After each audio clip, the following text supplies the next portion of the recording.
Josephine Margaret Bahita FDCC, adalah seorang suster religius Katolik Sudan, yang bergabung dengan Kanosian setelah memenangkan kebebasannya dari perbudakan. Dia bertugas di Italia selama 50 tahun sampai kematiannya, pada tahun 1947. Dia dikanonisasi pada tahun 2000, menjadi santo Katolik kulit hitam wanita pertama di era modern. Josephine diperkirakan lahir tahun 1869, di Olgosa Kesultanan Darfur, meninggal tanggal 8 Februari tahun 1947, di usia 78 tahun di Sio, Veneto, Italia. Sejarawan percaya bahwa sekitar bulan Februari tahun 1877, Josephine diculik oleh pedagang budak Arab. Meskipun dia masih kecil, usianya masih 11 tahun, dia dipaksa berjalan tanpa alas kaki, sejauh lebih dari 600 mil, setara 960 km ke pasar budak, di El Obeid. Selama dalam perjalanan yang melelahkan ini saja, dia sudah diperjualbelikan sebanyak 2 kali. Selama 12 tahun berikutnya, dia mengalami jual beli dalam perdagangan budak lebih dari 3 kali lagi. Dia menghabiskan begitu banyak waktu di penampungan, mengalami banyak tekanan dan siksaan, sehingga dia lupa siapa nama aslinya. Pertama kalinya dia dibeli oleh seorang Arab yang kaya raya, dan memberikannya kepada putri-putrinya, untuk dijadikan sebagai pembantu mereka. Josephine melewati masa-masa sulit dan sangat kejam dalam hidupnya. Dia pernah menerima hukuman, dipukuli dengan sangat kejam sehingga lumpuh selama sebulan, dan kemudian setelah itu, dia dijual lagi. Sebagai seorang budak, dia mengalami berbagai perlakuan, dari yang adil hingga yang sangat kejam. Tetapi ketika ditanyakan oleh seorang siswa muda kepadanya, hal apa yang akan dia lakukan, jika suatu saat, dia bertemu kembali dengan penculiknya, tanpa ragu-ragu, Josephine menjawab, "Jika saya bertemu dengan orang-orang yang menculik saya, dan bahkan mereka yang menyiksa saya akan berlutut dan mencium tangan mereka. Karena, jika hal-hal ini tidak terjadi, saya tidak akan menjadi seorang Kristen dan religius hari ini." Betapa begitu murah hatinya, dengan penuh kesadarannya Josephine, akan janji dan kehendak Tuhannya, serta jalan yang diberikannya yang harus dia tempuh, untuk mencapai puncak keimanannya sebagai Katolik sejati. Santa Josephina Bahita, yang diperingati oleh Gereja Katolik tanggal 8 Februari mengalami kegelapan yang kelam, tetapi dia mampu menjaga harapan Kristus tetap hidup di dalam hatinya. Budak Afrika di abad ke-19 itu mengalami secara langsung kengerian manusia. Dia diculik di usia muda dan dipukuli sampai berdarah.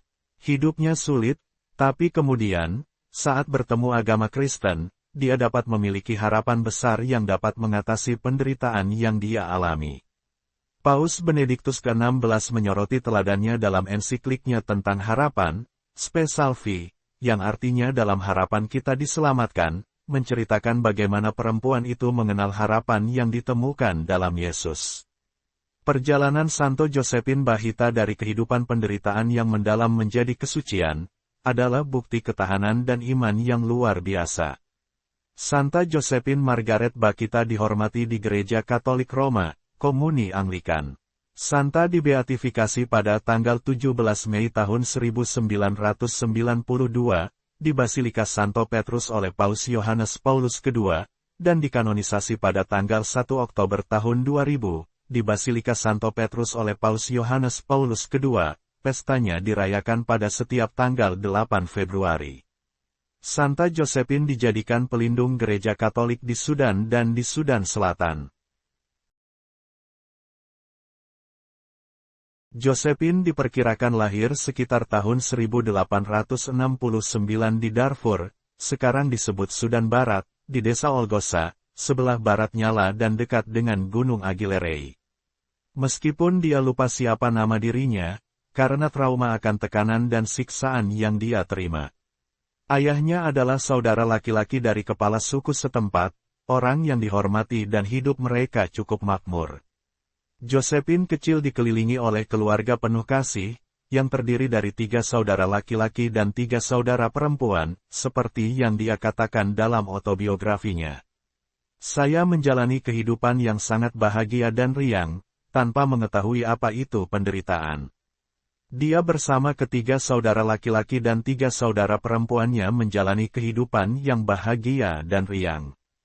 Tetapi semuanya berubah, sekitar tahun 1875, pada saat dia berusia 6 tahun, seorang saudara perempuannya diculik oleh pedagang budak Arab.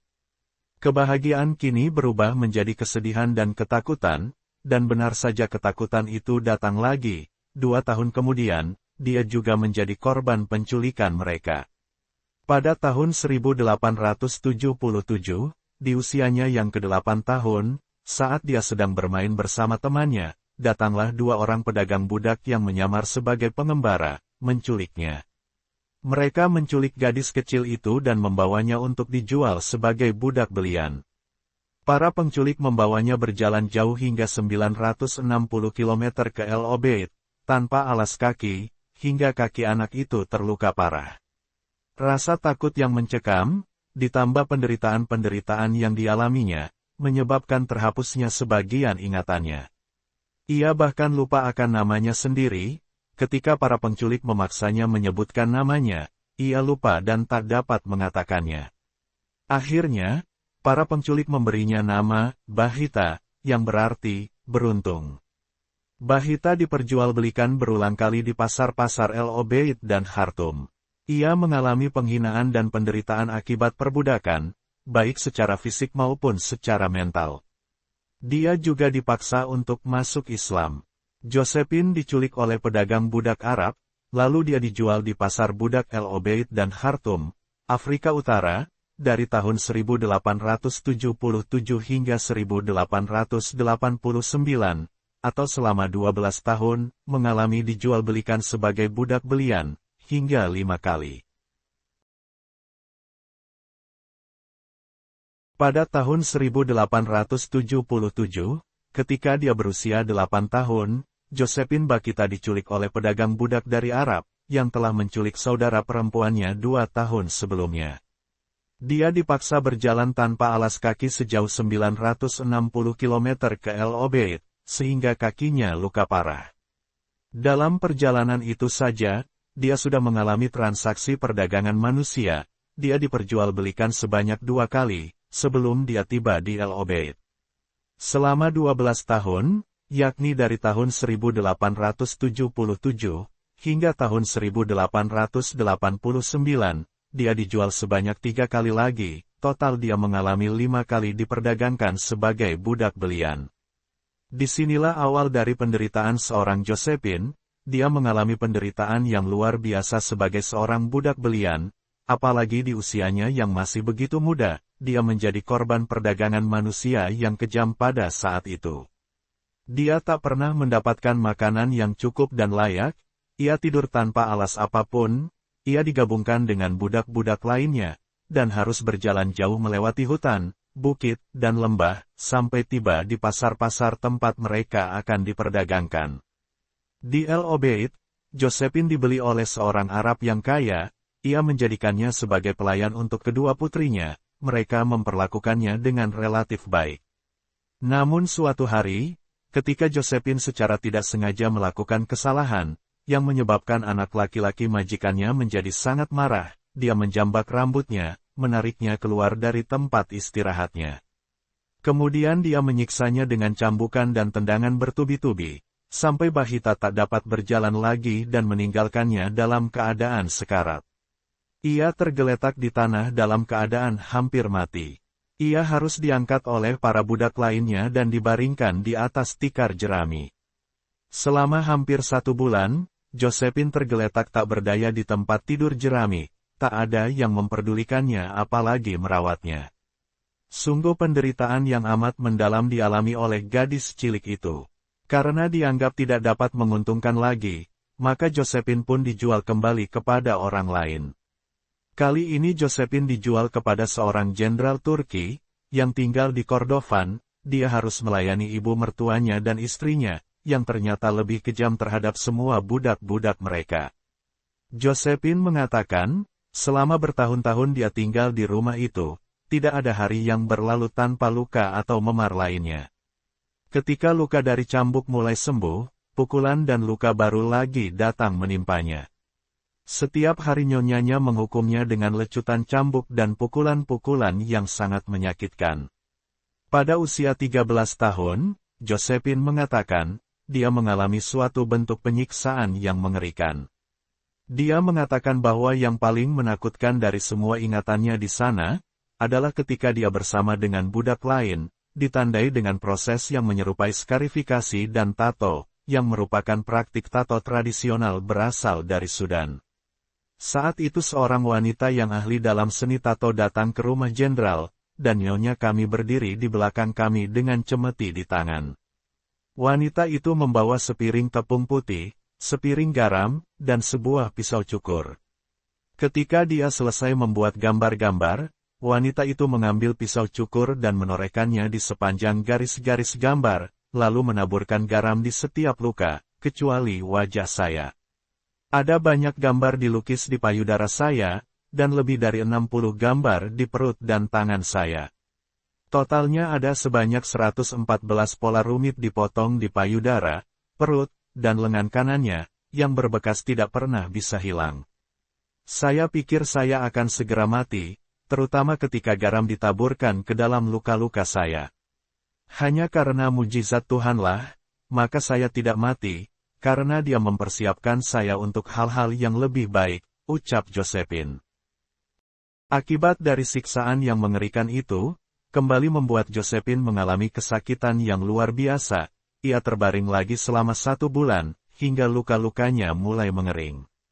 Namun, di sekujur tubuhnya terlihat guratan seperti tato permanen yang menyerupai anyaman, yang tidak pernah bisa hilang seumur hidupnya. Semua ini membuat Josephine seringkali menangis seorang diri, dan dalam tidurnya ia sering bermimpi tentang ibu dan desanya.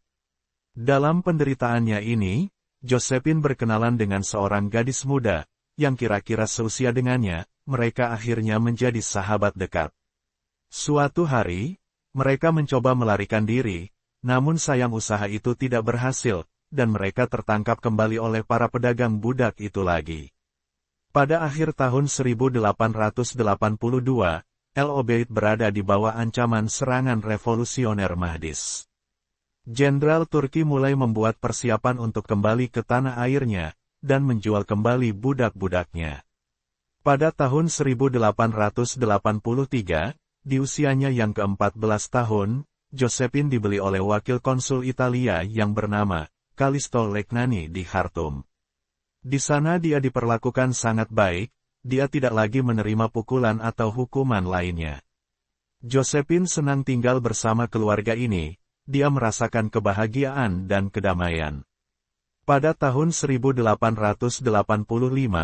atau 2 tahun kemudian, karena situasi politik, Legnani harus kembali ke negaranya, ke Italia. Josephine pun diajak ikut serta bersama mereka. Keluarga Legnani kemudian menetap di Genoa, Italia. Suatu ketika sahabat Tuan Legnani yang bernama Augusto Micili, bersama istrinya Maria Turina datang berkunjung ke rumah Tuan Legnani. Istri Augusto sangat menyukai Josephine, dia pun meminta pada Tuan Legnani untuk memberikan Josephine padanya. Akhirnya, Tuan Legnani pun mengizinkannya, dan sejak saat itu Josephine ikut bersama keluarga barunya, keluarga Augusto Micili. Maria Turina atau Nyonya Augusto sebagai majikan baru Josephine, kemudian membawanya ke villa keluarga mereka di Zianigo, dekat Mirano Veneto, sekitar 25 km barat Venesia.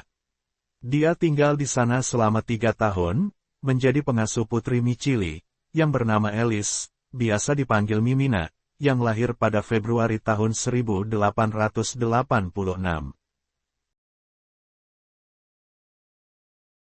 Suakin kota pelabuhan di timur Laut Sudan, di pantai barat Laut Merah, kini dikepung musuh, tetapi tetap berada di tangan Anglo-Mesir.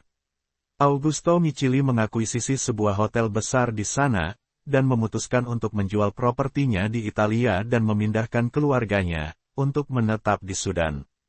Menjual rumah dan tanahnya membutuhkan waktu lebih lama dari yang diharapkan. Pada akhir tahun 1888, Nyonya Turina Micili ingin membantu suaminya di Sudan, meskipun transaksi tanahnya di Italia belum selesai. Dia berencana pergi ke Sudan tanpa membawa anak dan pengasuhnya. Karena villa di Zianigo sudah terjual, Josephine dan Mimina sekarang tidak memiliki tempat tinggal lagi. Pada tanggal 29 November tahun 1888, Nyonya Micili pindah ke Suakin untuk membantu pekerjaan suaminya. Mimina dan Josephine yang tetap tinggal di Italia, Nyonya Micili menempatkan mereka di asrama yang dikelola oleh suster-suster Kanosian dari Institut Katekumen di Venesia. Di sana, anaknya dirawat dan diajarkan oleh para suster, sedangkan Josephine belajar dan mengenal agama Katolik untuk pertama kalinya. Di sanalah Josephine mengenal Tuhan yang ada di hatinya, tanpa ia ketahui siapa ia sebenarnya. Josephine mulai mendapat pelajaran-pelajaran agama, dia mulai merasakan kerinduan untuk menjadi anak Allah, mencintai dan menyembah Allah, yang selama ini selalu ada dalam hidupnya. Josephine merasakan adanya dorongan yang begitu kuat untuk segera memberikan dirinya kepada Tuhan, yang telah mencintainya lebih dahulu. Bersyukur kepada guru-gurunya, dia mengenang. Ibu-ibu suci itu mengajari saya dengan penuh kesabaran, dan memperkenalkan saya kepada Tuhan, yang sejak kecil saya rasakan di dalam hati saya tanpa mengetahui siapa Dia. Ketika Turina Micili kembali ke Italia untuk mengajak putrinya dan pengasuhnya pindah ke Suakin, Josephine dengan tegas menolak untuk mengikutinya. Selama 3 hari, Turina Micili mencoba merayu, hingga memaksanya untuk ikut, tapi Josephine tetap bersikukuh menolaknya. Akhirnya tuannya mengajukan banding kepada Jaksa Agung Raja Italia.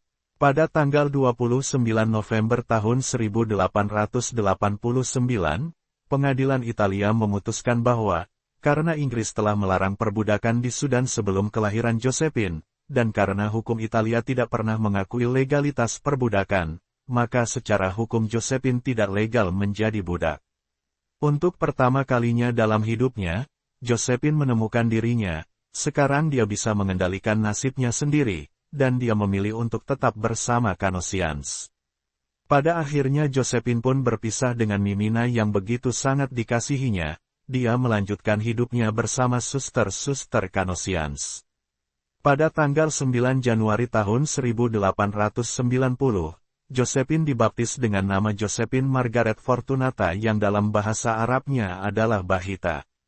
Pada hari yang sama, ia juga dikukuhkan dan menerima komuni kudus dari Uskup Agung Giuseppe Sarto, Kardinal Patriark Venesia dan kemudian Paus Pius ke-10. Matanya yang bulat bersinar-sinar, menunjukkan sukacita yang amat mendalam. Sejak hari itu ia sering terlihat mencium bejana baptis sambil berkata, "Disinilah, aku menjadi anak Allah." Josephine merasa inilah saat-saat terindah dalam hidupnya, ia menjadi anak Allah yang sangat dikasihi. Dengan bertambahnya hari, Josephine semakin mencintai Tuhan dan semakin ingin lebih lagi mengenal Dia. Setelah melewati hari demi hari bersama para suster Kanosian, Josephine Bahita mulai merasakan adanya kerinduan dalam hati untuk menyerahkan diri kepada Tuhan secara lebih utuh lagi. Ia bingung dengan apa yang dirasakannya itu. Timbul keraguan dalam hatinya, apakah mungkin ia dapat menjadi seorang suster di sana. Bahita pun terus berdoa dan akhirnya ia pergi kepada Bapa Pengakuan, untuk menceritakan semua yang dirasakannya itu. Setelah berbicara dengan Bapa Pengakuan dan mendapatkan peneguhan serta kepastian dalam hatinya, maka pada tanggal 7 Desember tahun 1893, Josephine Bahita pun memasuki novisiat Kanosian di Venezia, Italia. Josephine merasa sangat bahagia. Dengan tekun dan penuh semangat ia menjalani masa-masa novisiatnya itu. Josephine mendapat tugas untuk mempelajari katekismus dan merenungkan Injil, serta mendalami peraturan-peraturan. 3 tahun kemudian, pada tanggal 8 Desember tahun 1896, Suster Josephine Margaret Fortunata atau Josephine Margaret Bahita, mengucapkan kaulnya kepada Tuhan yang biasa ia sapa dengan sapaan manis, Tuan. Setelah mengucapkan kaulnya, Suster Josephine Bahita ditugaskan di Sio. Dengan penuh semangat dan senang hati ia pun berangkat untuk menjalankan tugasnya di Sio. 3 tahun kemudian, tepatnya pada tanggal 8 Desember tahun 1896, Suster Josephine mengucapkan kaul sucinya kepada Tuhan, di hadapan Kardinal Sarto. Kini dia menjadi biarawati, hamba yang menyerahkan hidup sepenuhnya pada Tuhan. Pada tahun 1902 ia ditugaskan ke biara Kanosian di Sio, di Provinsi Vicenza Italia Utara, di mana ia akan menghabiskan sisa hidupnya. Satu-satunya waktu perpanjangannya adalah antara tahun 1935 dan 1939, ketika dia tinggal di novisiat misionaris di Vimercat dekat Milan, sebagian besar mengunjungi komunitas Kanosian lainnya di Italia. Di sana dia menceritakan tentang pengalaman hidupnya dan membantu mempersiapkan para suster muda untuk bekerja di Afrika. Dorongan misionaris yang kuat menghidupkannya di sepanjang hidupnya. Pikirannya selalu tertuju pada Tuhannya, dan hatinya selalu ada di Afrika. Selama 42 tahun Suster Josephine tinggal bersama komunitasnya di Sio, Italia. Ia melakukan pekerjaan sehari-hari seperti memasak, menjahit, merenda, dan membukakan pintu. Jika sedang bertugas menjaga pintu, Suster Josephine akan dengan lembut menumpangkan tangannya yang hitam itu ke atas kepala anak-anak, yang setiap hari datang untuk belajar di sekolah Kanosian dan mencurahkan perhatiannya kepada mereka. Karena kulitnya yang hitam legam, semua orang lebih suka memanggilnya Mama Moreta, yang artinya Mama Hitam. Suaranya yang hangat, dengan nada dan irama lagu daerah asalnya, menyenangkan hati anak-anak, menghibur mereka yang miskin dan menderita, serta membesarkan hati mereka yang datang mengetuk pintu institut. Kerendahan hati, kesederhanaan, dan senyum yang senantiasa menghiasi wajahnya, membuat semua orang suka kepadanya. Saudari-saudarinya dalam komunitas, mengagumi sikapnya yang menyenangkan dan penuh dengan kasih Tuhan. Ketika Perang Dunia Pertama pecah pada tahun 1915, Suster Josephine mendapat izin untuk ikut melayani mereka yang menjadi korban perang itu. Dengan penuh kelembutan dan kasih ia mulai menghibur, merawat, dan memberikan perhatian kepada korban-korban yang terluka. Selama Perang Dunia Kedua tahun 1939 sampai tahun 1945, ia berbagi ketakutan dan harapan pada penduduk kota. Mereka menganggapnya sebagai orang suci dan merasa dilindungi oleh kehadirannya. Bom tidak menyelamatkan Sio, tetapi perang berlalu tanpa satu pun korban. Karena Suster Josephine adalah orang Afrika, maka banyak dari mereka yang dirawat ingin tahu mengapa ia sampai di Italia.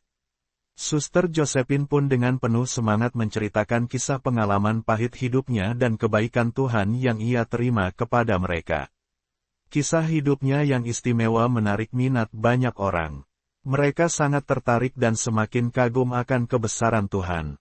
Maka, pada tahun 1930 diterbitkanlah sebuah buku berjudul Kisah Ajaib, yang merupakan biografi dari Suster Bahita. Buku itu pun sangat mengesankan dan memikat hati banyak orang, sehingga harus dicetak ulang berkali-kali. Tahun-tahun terakhir hidupnya ditandai dengan rasa sakit dan penyakit. Dia kini menggunakan kursi roda, tetapi dia tetap ceria, dan jika ditanya bagaimana keadaannya, dia akan selalu tersenyum dan menjawab, seperti yang diinginkan guru. Di saat-saat terakhirnya, memori pikirannya kembali ke masa mudanya dalam perbudakan, dia sering berteriak. Rantainya terlalu kencang, longgarkan sedikit, tolong. Kalimat itu diucapkannya berulang-ulang. Josephine Bahita meninggal pada tanggal 8 Februari tahun 1947, jam 20.10. Jenazahnya disemayamkan di biara selama 3 hari. Banyak orang yang datang melayat, mereka takjub melihat tubuhnya yang tetap lemas, dan tidak kaku. Para ibu-ibu yang yakin akan Orang Kudus ini, mereka memegang tangan Josephine, lalu meletakkannya ke atas kepala anak-anak mereka, memohon berkat darinya. Jenazahnya dipindahkan ke Gereja Keluarga Kudus, Biara Canossiancio, pada tahun 1969. Seorang siswa muda pernah bertanya kepada Bahita, "Apa yang akan kamu lakukan, jika kamu bertemu dengan penculikmu?" Tanpa ragu-ragu, dia menjawab, "Jika saya bertemu dengan orang-orang yang menculik saya, dan bahkan mereka yang menyiksa saya akan berlutut dan mencium tangan mereka. Karena, jika hal-hal ini tidak terjadi, saya tidak akan menjadi seorang Kristen dan religius hari ini."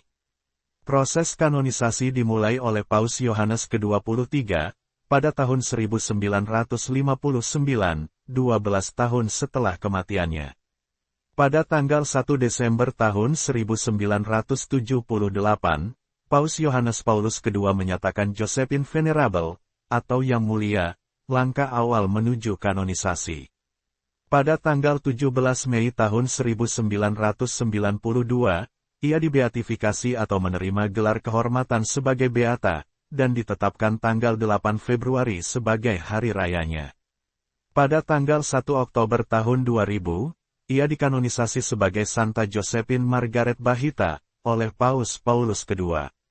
Dia dihormati sebagai orang suci Afrika modern, dan sebagai pernyataan menentang sejarah perbudakan yang brutal.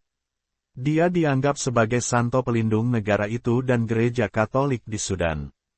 Caritas Bahita House di London, yang menyediakan akomodasi dan dukungan bagi perempuan yang melarikan diri dari perdagangan manusia, dinamai untuk menghormatinya. Saat ini, umat Katolik mengajarkan bahwa warisan Bahita adalah bahwa transformasi dimungkinkan melalui penderitaan. Kisahnya tentang pembebasan dari perbudakan fisik, juga melambangkan semua orang yang menemukan makna dan inspirasi dalam hidupnya untuk pembebasan mereka sendiri dari perbudakan spiritual. Pada Mei tahun 1992, berita beatifikasinya dilarang oleh pihak berwenang di Khartoum, yang dikunjungi Paus Yohanes Paulus II, 9 bulan kemudian. Pada tanggal 10 Februari tahun 1993, ia dengan sungguh-sungguh menghormati Bahita di wilayahnya sendiri, dengan mengatakan, "Bersukacitalah, seluruh Afrika, Bahita telah kembali kepada Anda. Putri Sudan dijual sebagai budak, sebagai barang dagangan yang hidup namun masih bebas. Bebas dengan kebebasan orang-orang kudus." Paus Benediktus ke-16, pada tanggal 30 November tahun 2007, dalam awal surat ensiklik keduanya Spe Salvi, atau dalam harapan kita diselamatkan, menceritakan kisah hidupnya sebagai contoh yang luar biasa dari harapan Kristen.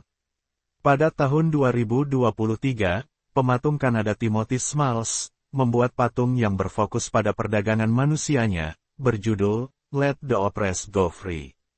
Di sana Bahita, digambarkan membuka pintu jebakan, saat dia membebaskan korban perdagangan manusia yang muncul dari bawah tanah. Patung perunggu dirinya, dipasang di dekat jenazahnya di kota Sio, Italia. Inilah beberapa keajaiban Santo Josephine Bahita. Setelah kematian Suster Josephine Bahita, fenomena luar biasa terlihat di sekeliling tubuhnya. Dia telah berulang kali mengumumkan bahwa setelah kematiannya, dia tidak akan menakut-nakuti siapapun. Memang, anak-anak mendekati tubuhnya tanpa sedikit pun kekhawatiran, karena dia sepertinya tersenyum pada semua orang. 3 tahun setelah kematiannya, Buletin Kanosian telah menerbitkan 6 halaman nama-nama orang-orang, yang membuktikan telah menerima rahmat melalui perantaraan Bahita. Untuk kanonisasi Suster Josephine, 2 mukjizat dipertahankan. Salah satunya adalah seorang wanita Brasil dengan diabetes. Karena diabetesnya, dia mengalami luka yang terinfeksi di kakinya dan berpotensi diamputasi. Dia kemudian mulai berdoa kepada Josephine Bahita di Katedral Santos di Brasil, dan dengan cepat menyadari hilangnya luka-lukanya. Penyembuhan yang tidak dapat dijelaskan, lengkap dan abadi ini diakui beberapa tahun kemudian oleh gereja sebagai mukjizat. Yang berikutnya, terjadi semasa hidupnya, ketika seorang gadis muda yang dirawat Bahita jatuh sakit parah. Bahita berdoa untuk gadis itu dan anak itu pun sembuh total. Hal ini dianggap sebagai penyembuhan ajaib oleh mereka, yang mengetahui kondisi anak itu. Mukjizat lain selanjutnya yang dikaitkan dengan Santa Josephine Bahita, terjadi setelah kematiannya pada tahun 1947. Seorang anak laki-laki di Italia menderita penyakit serius dan berpotensi fatal. Keluarganya berdoa kepada Santa Josephine Bahita untuk memohon perantaraannya, dan anak laki-laki itu pulih sepenuhnya. Penyembuhan ini dianggap sebagai mukjizat oleh Gereja Katolik, dan merupakan salah satu faktor yang menyebabkan kanonisasi Santa Josephine Bahita pada tahun 2000. Demikianlah kisah seorang budak belian yang melewati penderitaan yang luar biasa, hingga dipanggil Tuhannya menjadi orang suci. Semoga saja bisa menambah pengetahuan kita tentang hidup orang-orang kudus Katolik yang luar biasa. Santa Josephine Bahita, doakanlah kami, amin. Terima kasih sudah menonton. Untuk kelangsungan channel ini, jangan lupa subscribe, like jika menyukainya, share jika bermanfaat, dan komen. Tuhan Yesus memberkati. Amin.